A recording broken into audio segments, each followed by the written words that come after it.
Maqaa Abbaa, kan Ilmaa, kan Hafuura Qulqulluu, Waaqayyo tokkoon. Ameen.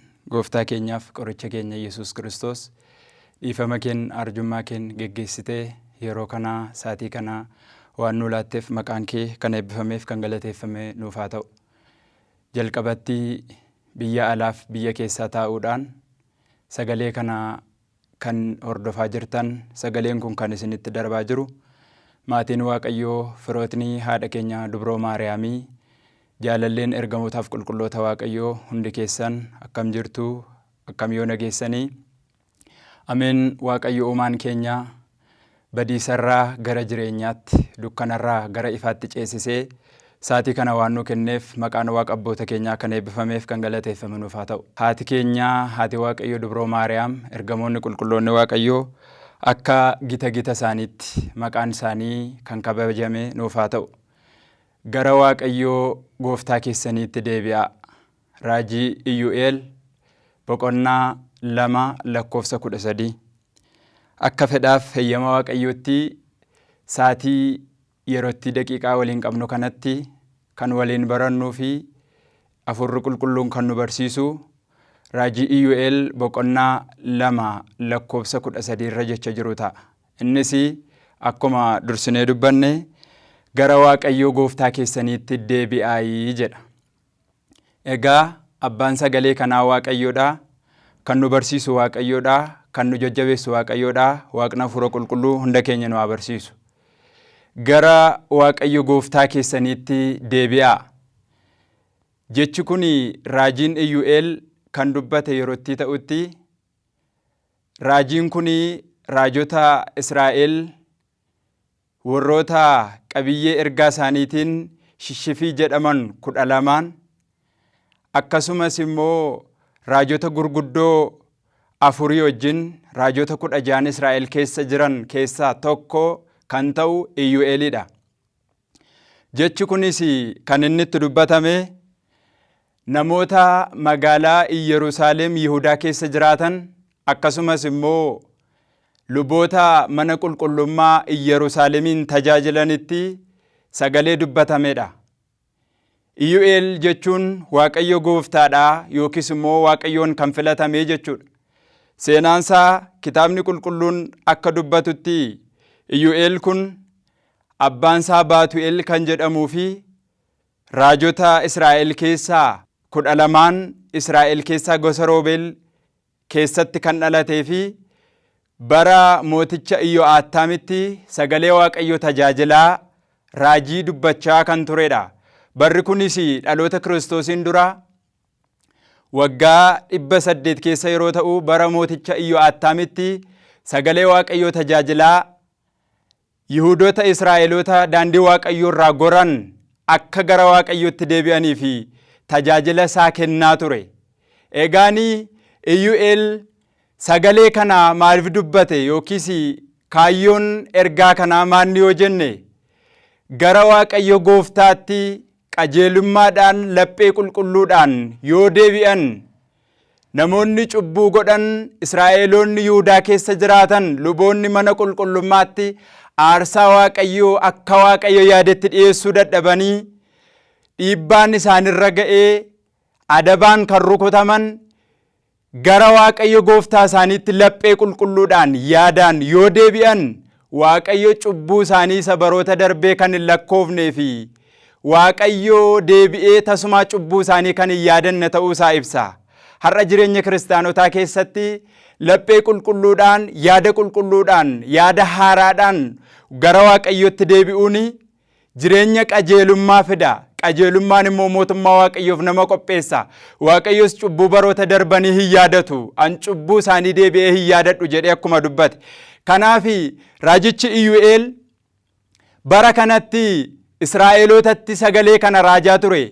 Jireenyi Israa'elootaa bara kana maal ture yoo jedhame haalli saba Israa'el yeroo sanaa yeroo Iyyu'eel raajii kana raajaa turetti Yihudaan Israa'eloonni luboonni mana qulqullummaa keessa jiran jireenya kiristiyaanummaa yookiis immoo jireenya Waaqayyoo wajjin jiraachuutti kan hadoodan turani. Akka amalummaatti ni deddeebi'u. gara mana Waaqayyoo ni dhaqu, aarsaa ni dhiyeessu turan. Aarsaa isaan dhiyeessan kun aarsaa amantaa akkasumaan yookiis immoo amaleeffannaadhaan deddeebi'uuti malee aarsaa laphee irraa fudhatanii Waaqayyoof dhiyeessan hin turre. Yerootti kanatti luboonni adabbiidhaan adabamanii Waaqayyoof aarsaa qulqulluu dhiyeessuu dadhabuudhaan yerootti kanatti Israa'eloonnis biyya sana keessa jiraatan lubootuma sanaan marra'aman durfaman hundi isaanii amaleeffannaadhaan gara mana Waaqayyoo hin naqu turan. Laphee irraa fudhatanii hin deddeebi'an turan. Isa booda Waaqayyoo biyya sanatti dha'icha tokko itti ergee jedha. Dha'ichi kunis maal ture? Raajii Iyyoo'eel boqonnaa 1 kaasee gara raajicha Waaqayyoo Iyyoo'eel ilma Baatu'eeliin sagalee Waaqayyoo ni dhufee jedha. Yeroo dubbatutti isin warri ijoollee Israa'el taatan, isin gosi Yihuudaadhaa, bara isin jiraattanitti wanti kun ta'ee beekaawoo. Kunoo ilaalaa, hawaannisi ijoolleen isaanii dhalootaa dhalootatti akka dabarsaniidhaa fi hawaannisni isa raammoo irraa hafe midhaan isaanii hawaannisatu nyaate.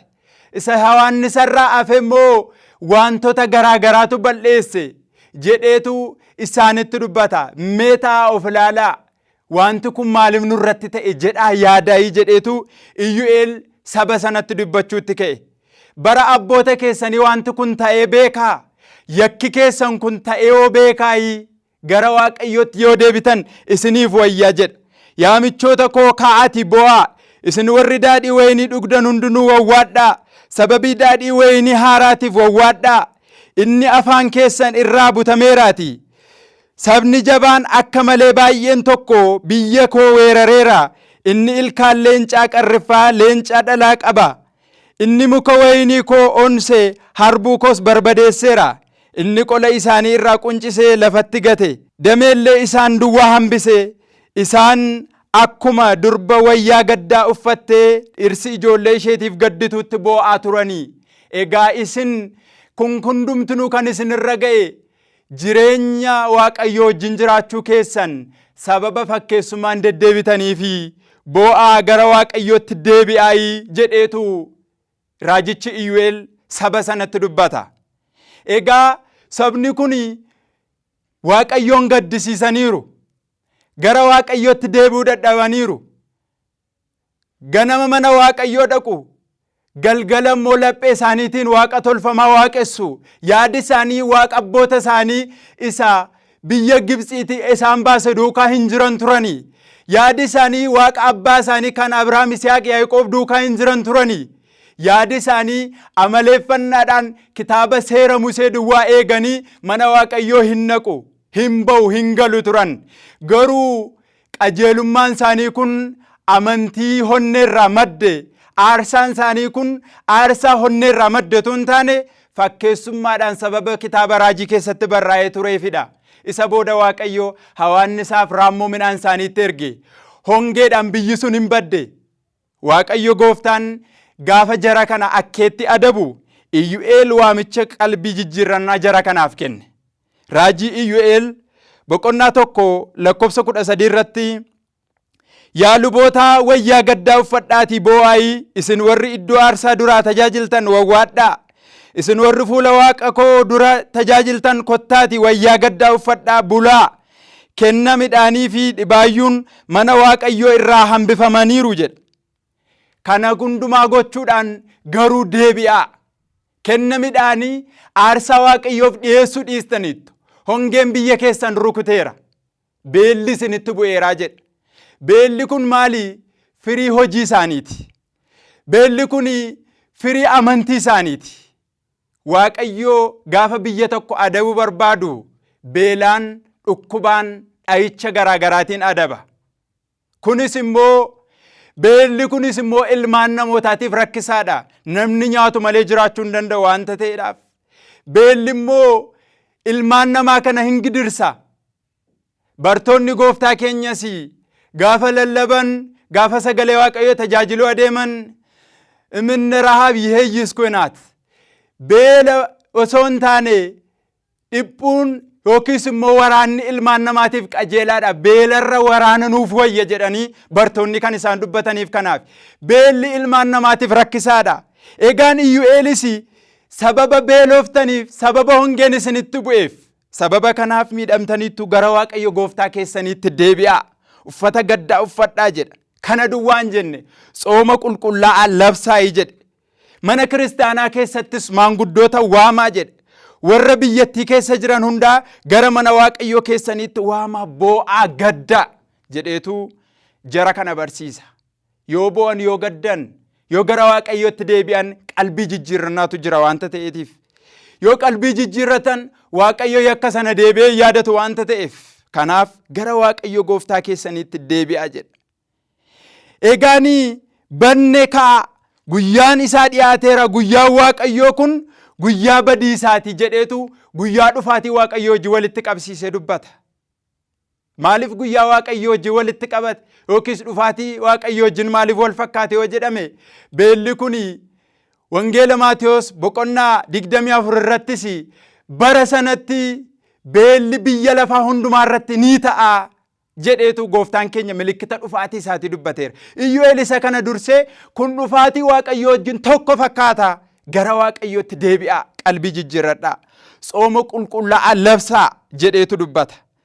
Akkasuma Iyyu'eel 2:1 irraa kaasee Tsiyoonitti malakata afuufaayii jedha. Gaara koo qulqullaa'aa irratti sagalee dhageessisaa jedheetu akeekkachiisa isaanitti kenna. Guyyaan Waaqayyoo dhufaa jiraati. Warri lafarra jiraatan hundinuu haa hollatan. Guyyaan sun dhiyaateera. Guyyaa dukkanaatii fi dimimmisaa, guyyaa duumessaaf dukkanaa hamaan ni dhufa. Sabni guddaa fi jabaan tokko akkuma ifa ganamaa tulluuwwan irratti ba'utti ni dhufa. Sana booda Waaqayyo biyya sana dabarsee ni kenna. Biyyi sun kan inni kennamu abaarsii saba sanatti kennuuf sabni biraan laphee jabaan biyya sana booji'uuf kan dhufu sababa cubbuu jara sanaatiif. Egaanii sobni baay'een isinitti dhiyaateera. Biyyoonni sobaan guutaman biyya keessa weeraruuf ga'aniiru. Gara fuula Waaqayyootti deebi'aa jedha. Gara Waaqayyootti deebi'aa sagalee Waaqayyootiin ijaaramaa jedheetu jara sana irratti dubbata. Raajii Iyyu'eel 2:12 irraa kaasee egaanii jarri suni gaafa Iyyu'eel akkasitti itti dubbatu qophaa'anii sababa cubbuu isaaniitiif hongeen biyya isaaniitti dhufee raammoon akkasumas hawaannis midhaan isaanii fixee waan nyaatan waan ittiin jiraatan gaafa dhaban gaddanii gara fuula Waaqayyootti waamicha Iyyu'eeliin dhiyaatan. Yoo dhiyaatanis garuu akka Iyyu'eel jedhetti tsooma qulqullaa'aadhaan laphee qulqulluudhaan otoo hin taane inni jalqabaa ammayyuu gad of qabummaan otoo hin taane akka aadaa isaaniitti uffata isaanii baqassanii dhiyaatan. Uffata baqassuun immoo aadaa Israa'eliiti. Yeroo gaddi dhiyaatu, yeroo rakkinni isaanitti dhufu, yeroo miidhamni biyya isaanii irra ga'u, gadda isaanii kan ibsatan uffata isaanii tarsaasanii gadda dhiyeeffatu turan. Iyyu'eel garuu akkas jedhaan amma iyyuu garaa guutuudhaan soomaan boo'ichaaf gaddaan gara kootti deebi'aa jedha Waaqayyo. Isin utuu wayyaa keessan hin ta'in garaa keessan tarsaasaa gara kootti deebi'aa jedheenitti dubbata. Uffata keessan otoo hin taane laphee keessan ana Waaqayyo duratti tarsaasa. Ana Waaqayyoof laphee keessan isa qulqulluu dhiyeessaayi malee uffatni tarsaasuun aadaa keessanidha. Uffata tarsaasanii gadda ibsachuun Waaqayyoon duratti laphee tarsaa wajjin tokko ta'uu hin danda'u jedheetu isaanitti dubbata. Egaanii Israa'eloonni aadaa isaanii keessatti uffata tarsaasaniitu dhiyaatu. Yohaannis Afaan Warqee beekaan mana kiristaanaa akkas jedha gaafa dubbatu. Uffata keessan osoo hin taane garaa keessan baqaqsaa jechuun isaa gaabbiin alaa qofaan kan mul'atu osoo hin taane keessaan garaa irraa ta'uu qabaa jedhee dubbata. Yohaannis Afaan Warqee gaafa dubbatu. Qulqulluun Qeerloosis akkas jedha. Deebi'uun keenya gara Waaqayyoo qofa osoo hin taane gara amala isaa isa gaarummaattis deebi'uu qabna jedheetu dubbata. Qulqulluun Qeerloos. Jarri uffata isaanii tarsaasanii dhiyaatan. Inni kun immoo aadaa isaaniiti. Gaddi isaanii kun laphee irraa otoo hin ta'e ammas immoo aadeffannaadhaan gara Waaqayyootti dhufan. Aadaadhaan gara Waaqayyootti dhufan. uffata tarsaasuudhaan gara waaqayyootti dhufan malee laphee isaanii tarsaasuun miti. Qulqulluun Jeeroom hayyuun mana kiristaanaa keenyaa raajii Iyyu'eel kana yeroo hiiku akkas jedha. Uffata tarsaasuun seera alaatii jedha. Yookiis eksternaal loowudhaa jedha. Garaa ofii baqaqsuun immoo seera hafuuraati. Inni kun immoo spiritual loowudhaa jedha. Cubbuun keenya uffata keenya irratti osoo hin taane garaa keenya yaada keenya keessatti waan hojjetameef garaa keenya tarsaasuudhaan dhiquu qabna jedhee dubbata qulqulluun Jeeroom. Kanaafi uffata tarsaasuun kun aadeffannaa alaati. Laphee tarsaasuun garuu amantii keessaa spiritual loowudha yookiis immoo seera hafuuraati. Kiristiyaana tokkoof gara waaqayyootti dhi'aachuuf tsoomuun, gadduun, gara waaqayyootti deddeebi'uun amaleeffannaan otoo hin taane hafuuraan akka ta'utti barsiisa jechuudha. Jarri kitaaba seeraa keessatti tsooma beeku turan kakuu moofaattis ni tsoomu. Jarri seera kakuu moofaa keessatti gara waaqayyootti yeroo deebi'an akkuma Museen barreesse uffata isaanii baqaqsuudhaan deebi'u. Gadda isaanii kan isaan ibsatan. Garuu inni kun waaqayyoon duratti fudhataman qabu. Baay'een keenya addunyaa kana keessatti kiristiyaanummaa keenya gaafa mul'isuu barbaannu uffata keenya irratti karaa alaa mul'ifanna. Keessi keenya garuu wanta inni fakkaatu baay'eetu jira. Keessa keenya wanta dhokataatu jira. Waaqayyo immoo keessa ilaala. Amaan እግዚአብሔር ይፈትን ልበ ወኩልያቴ waaqayyo dhugumatti yaadaaf riphuu kalee qoreen ilaalaa jedha qulqullichi Daawit. Kanaaf waaqayyo keessa keenya qorata malee uffata keenya isa alaan mul'atu miti. Kanaafidhaam atinni uffati kee alaan addaatu kun uffati kee mul'atu kun keessa kee qulqulleessi kan inni jedhees wangeelaa qulqulluu Maatiyos boqonnaa 23 lakkoofsa 1 irraa kaase. Kanaafi inni kun seera alaati malee seera keessaa miti jedhee Jeeroom hin ibsa. Egaan qulqulluun Daawititis gaafa dubbatu faarsaa Daawit faarsa 51 lakkoofsa 17 irratti aarsaan waaqayyoo hafuura yaada cabaadhaa jedha. Yaa waaqayyo ati garaa cubbamaadhaa fi bullaa'aa hin tuffattu jedha. Aarsaan waaqayyoo garuu garaa qulqulluudha. Garaa qulqulluudhaan kan waaqayyoof dhiyeessanidha jedha. Garaa qulqulluu, laphee qulqulluu, yaada qulqulluu jaallata waaqayyo. Dhugumatti mana kiristaanaa keenya keessatti yerootiin kun yeroo gaabbii, yeroo qalbii jijjiirrannaa, yeroo gara waaqayyootti deebi'anidha. Yerootiin kun yerootti nuti uffata keenya miicannee gara waaqayyootti deebi'u. Uffata keenya alaa addeessuutu hin taane keessi keenyas adii ta'uu qaba. Uffata adiirra wanti xiqqoon bu'ee jennaan ni mul'ata wanta ta'eef kiristaanummaanis keessi isaa adii yoo ta'edha malee ala duwwaan addeeffatanii adeemuu kan qabu. Kanaaf garaa qulqulluudhaan gara waaqayyootti akka isaan deebi'aniif raajichi Iyyu'eel kana dabarsa. Egaan waaqayyo waamicha kana maaliif saba kanaaf dhiyeessa? Garaa haaraa fi hafuura haaraa godhaayii jedhee raajii Hisqeel 18:31 irratti dubbateera. Garaa haaraaf hafuura haaraa godhadhaa. Gara kootti deebi'aa jedha. Garaa haaraa jechuun maal jechuudha? Haaraatu nuuf uumama otoo hin taane yaada haaraa jechuudha. Laphee haaraa yeroo itti jedhutti haaraatu nuuf uumama otoo hin taane hafuuraan haaraan keessa keenyatti kalaqame akka waaqayyo duratti barbaachisutti adii ta'uu qaba. Isa kanaafi waaqayyo isa kana barbaadaa jedha. Yaaqoob ergaasaa 4:8 irratti gara waaqayyootti dhiyaadhaan innis isinitti ni dhiyaata jedha. Gara waaqayyootti dhiyaadhaa innis isinitti ni dhiyaata. Yakka keessan isiniif ni dhiisa.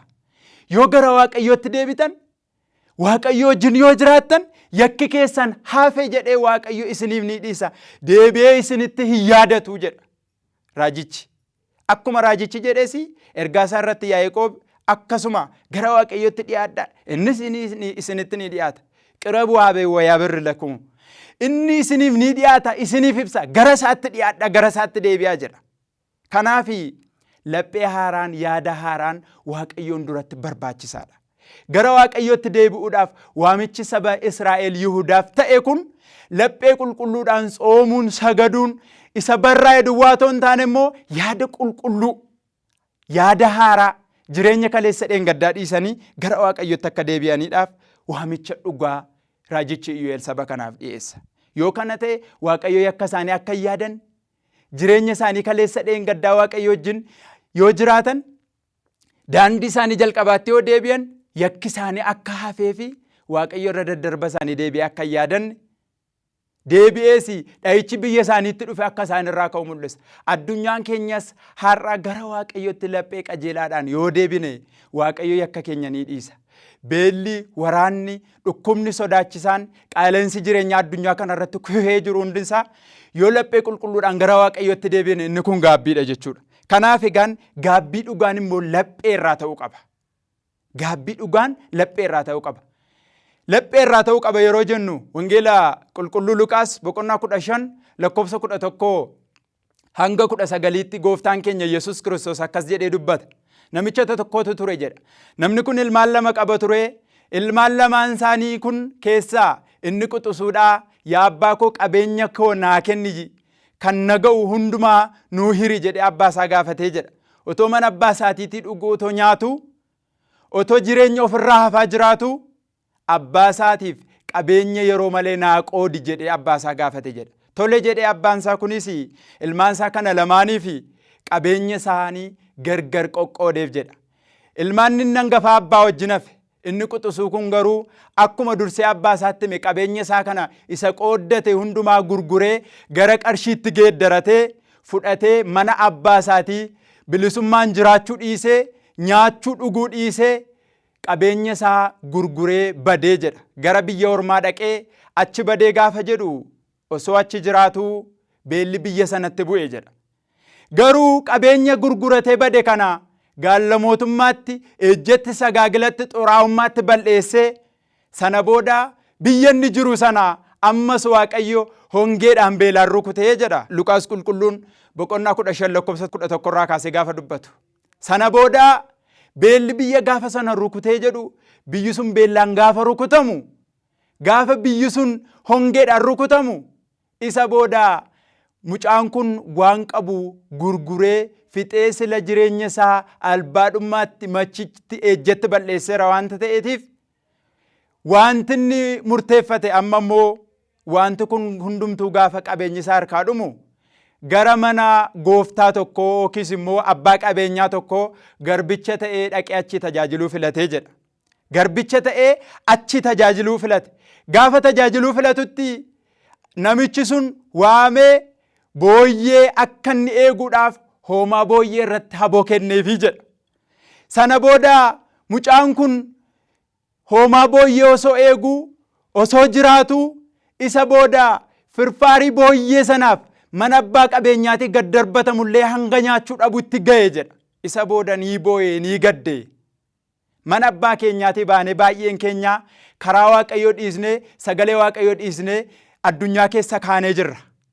Otoo mana Waaqayyoo keessatti bilisummaan jiraannu, otoo fooniif dhiiga Waaqayyoo nyaannee dhugnu, otoo tajaajila tolaa laatamnu, otoo bishaan itti baasiin hin jirre dhiiga Waaqayyoo dhugnu, osoo foon Waaqayyoo nyaannu jireenya bilisaa dhiisnee addunyaa keessa kaanee kan jirru baay'een keenya jirra. Namicha kana wajjin tokko fakkaannaa jechuudha. Kanaaf namichi kun boo'ee gaddee maallaa wayyaa an sila abbaa koo irraa qabeenya kana hiradhe qooddadhe amma wanti kun hundumtuu na ga'uu dide mana namicha kanaatti nan gale nan jiraadhe firfaarii booyyeellee waan booyyeedhaaf kennamullee akkan itti nyaadhu nan dhabe amma garuu ka'een gara mana abbaa kootii deebi'a jedhee qalbii jijjiirrannaadhaaf ka'ee jedha. Waaqayyo qalbii jijjiirrannaaf hunda keenya nu haa geggeessu. Kanaaf gara mana abbaa kootiittan deebi'a. Jireenya bilisummaa silaa jireenya akka gaariitti jiraatan dhiisee ba'eera abbaa koo gaddisiiseera garuu kanan deebi'u inni guddaan amma akka ilmaatti otoo hin taane akka garbichaatti garbicha ta'ee mana abbaa kootiitti deebi'a jedheetu laphee isaa yaada isaa jijjiirratee jedha. Isa booda kana jedhee hin dhiisne abbaa qabeenyaa sanaaf jireenya isaa yookiis immoo tiksummaa isaa haboonni itti kennu hundumaa isaa galchee gara mana abbaa isaatii dhaquudhaaf hin ka'e. Gaafa ka'utti fageenyarra ga'ee abbaan sagalee ilma isaatii beeka. Silumayyuu baduun ilma isaatii ittiin tolle, silumayyuu qabeenya hirachuun ilma isaatii ittiin tolle. Har'as Waaqayyo baduu isaa keenya hin barbaadu. Waaqayyo baduu ilmaan isaatii hin barbaadu. Mana isaa keessatti nu barbaada, nu filata waanta ta'eef abbaan fageenya irratti foolii ilma isaatii dhaga'ee, argee, ilaalee, itti gammadee kana duwwaan jenne gara mucaa isaatiitti achi fiigee mucaa koo isa baden argadhe jedhee hollaasaa waame jedha. Egaan maal jedhe? Yaa abbaa koo jedhe mucaan kun, ani ilma ta'ee si tajaajiluu hin danda'u. Garboota kee keessa akka isa tokkotti jiraachuu naaf eeyyami. Kaleessa dheengadda wanti si godhe naa dhiisi jedheetu qalbii jijjiirrannaan gara Waaqayyootti deebi'e. Nutis wanti nuti goonu hundumtinuu Waaqayyo nuuf haa dhiisu. Waaqayyo dhiifamaan ija arjummaatiin hunda keenya naa daawwatu. Nutis laphii qalbii jijjiirrannaa nuuf haa kennu. Kanaafi ansi gaddisiiseera gaafa inni jedhuunitti namni kun yaa mucaa koo jedhe, an kaleessa dheengadda sin jibbine situ na jibbee badee jedha. Ani sin jaalladhan ture ati kan kooti jedheen. Egaan kana duwwaan jenneen uffata isa irratti bade kana, isa irratti ciccite kana, isanni mana kootii fudhatee ba'ee osoo hin jijjiirratin gale kana irraa baasaa jedheenii garboota isaatti himee qubeelaa warqii quba isaatti kaa'a, uffata haaraatti ubisaa jedheeniitu ammas immoo laphee qalbii jijjiirrannaa inni fudhate kana ilaalee ammas gara ilmummaatti deeffachuuf ka'e. Har'as kaleessa dheengaddas mana Waaqayyoo jibbinee tsoomiidhaan sagada dhiisnee jireenya qalbii jijjiirrannaa dhiisnee foon Waaqayyoo dhiiga Waaqayyootu nyaannuutu dhunnu mana Waaqayyoo kan baane baay'een keenya jirra. Garuu Waaqayyoo cubbuu keenya deebi'ee yaadatu. Gaafa deebinu akka ilma isaa isa badee deebi'ee kanaatti nu simata. Kaleessa narraa qooddattee badde ati foon Waaqayyoo foon koo dhiiga kootu nyaattuutu dhuddu badde hin jedhu gaabbii qalbii jijjiirrannaa barbaada. Har'as isa siyaafe uffadhu nyaadhu dhugi jedhee mana isaa keessatti nu barbaada. Namichi kunis mana isaa keessatti iddoo olaanaa kennee fi firoota isaa waamee olloota isaa waamee qalee nyaachisee itti gammadee jedha. Egaan namni kun jedha qulqulluu Yohaannis Afawarqe uffata isaa jalqabaa kana fudhateetu uffata cubbuu kana fudhatee dhiyaate malee uffata haaraa miti jedha. Uffata cubbuu jedha. Uffata cubbuu jechuun isaa isa kaleessa dheengaddatti yakkee ba'e sana isa irratti mallattoo ta'e kana fudhatee dhiyaate. Isinis uffata cubbuu keessanii fudhadhaa kottaa cubbamaa ta'anii gara Waaqayyoo dhufuun ni barbaachisa. Cubbuu sana garuu baatanii deebi'anii baduun hin barbaachisu.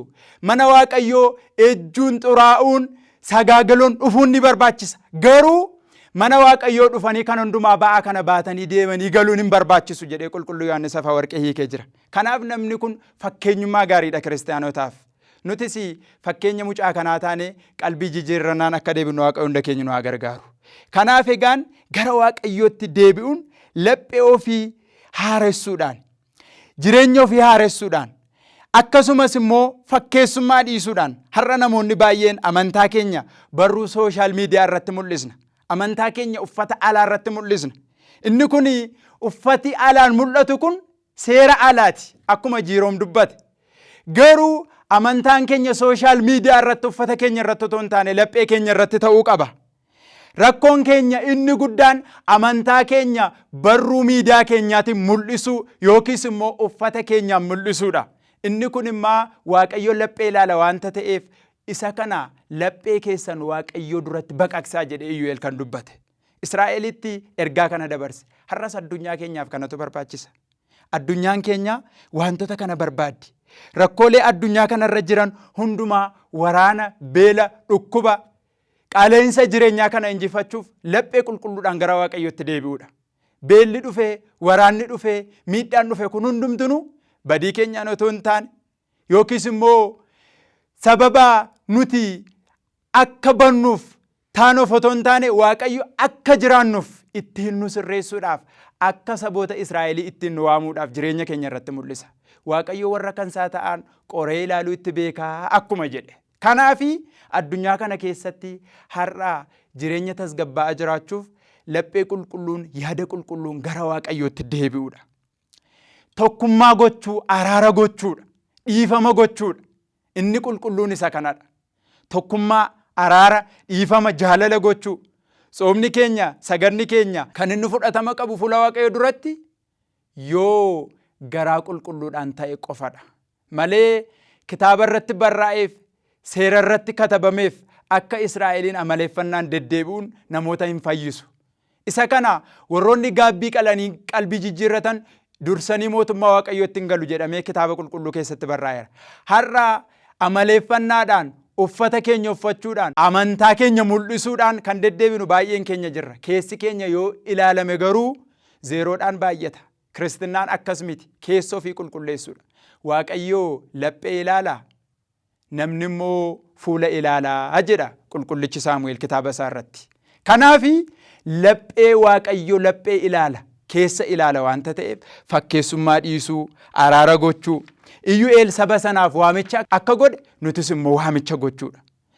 Saboota Israa'el akka gaabbiidhaan deeman nutis gaabbiidhaan deddeebi'uudha. Egaan sabni Israa'el Waaqayyo saba Israa'eliin gara kootti deebi'aa yeroo jedhu isaan irraa fagaatee osoo hin taane isaan cubbuudhaan gara biraatti waan goraniif har'as nuti cubbuu keenya hammeenya keenya Waaqayyo irraa fagaannee gara Waaqayyotti deebi'uutu nurra jiraata.